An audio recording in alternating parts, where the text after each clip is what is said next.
the House Republican leadership.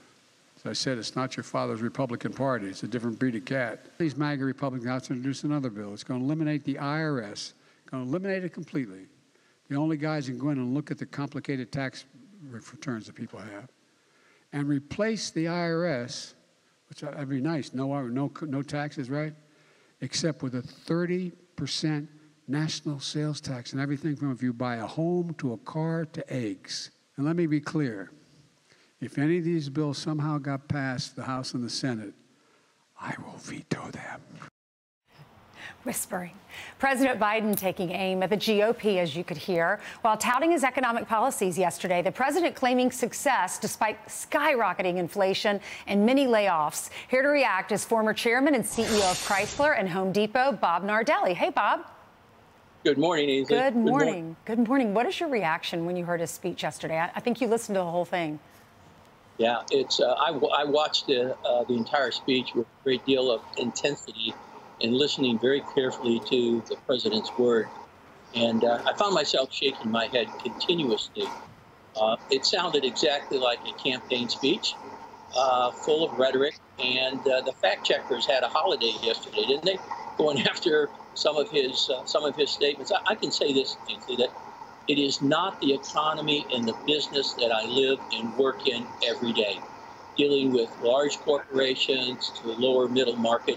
I mean, how could he talk about how great the economy is when, for example, IBM laying off 3,900 people, 1%, 3M, 2,500 people, Google, 12,000, Microsoft, 10,000, Amazon, 18,000.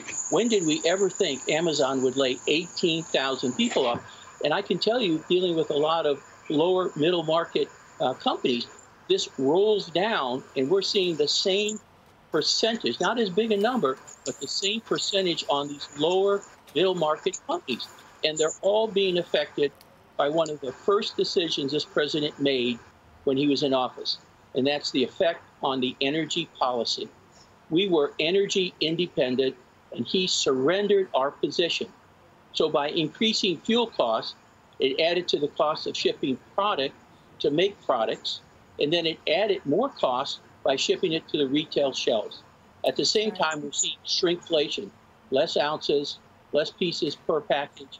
It is it's impossible to believe what he said about this robust economy.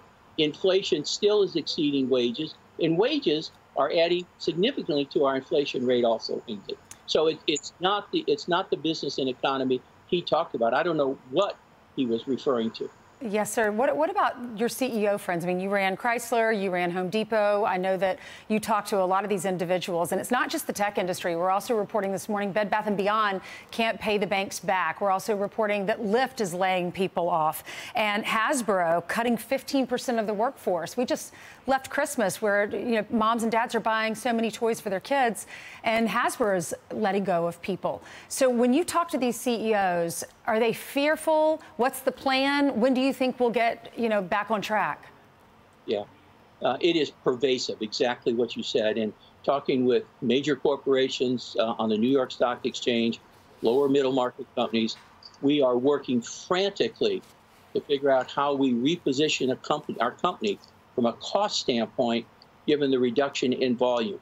At the same time, we're inundated with working capital. We were ordering material to be able to produce to a certain level, and we're getting cancellations every day from some of the biggest companies that are affecting this roll-down effect on some of the smallers that are providing that product. So we're forced to do some draconian things and laying people off and having to again reduce some of the benefits that we're providing by laying these people. And of course, it's the temporary people working from home that are going to be impacted first. Ainsley, it's just the nature of our business. That's true. Bob, thank you so much for coming on. We appreciate it. Thank you very much. You're welcome. Have a great day. Thank you. I'm Steve Ducey. I'm Brian Kilmeade. And I'm Ainsley Earhart. And click here to subscribe to the Fox News YouTube page to catch our hottest interviews and most compelling analysis.